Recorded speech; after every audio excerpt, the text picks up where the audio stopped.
Итальянские фактории в Крыму всегда вызывали живейший интерес у историков.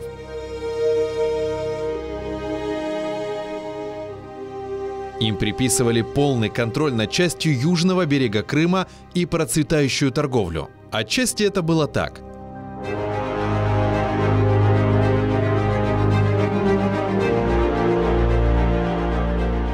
Но в чем был главный успех итальянских коммерсантов?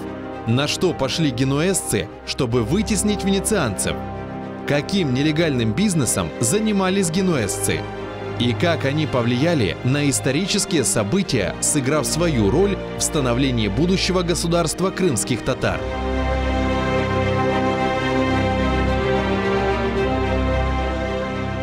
Именно с XIII века Крым станет ареной, на которой столкнутся интересы ордынцев, итальянцев и сельджуков. Именно они, придя почти одновременно на полуостров, оставят глубокий след как в политической, так и в этнической истории Крыма. Смотрите в субботу, 15 декабря в 17:35 по киевскому и в 18:35 по крымскому времени на телеканале АТР в новом цикле программы «Алтын Девир». Этнические предки крымских татар.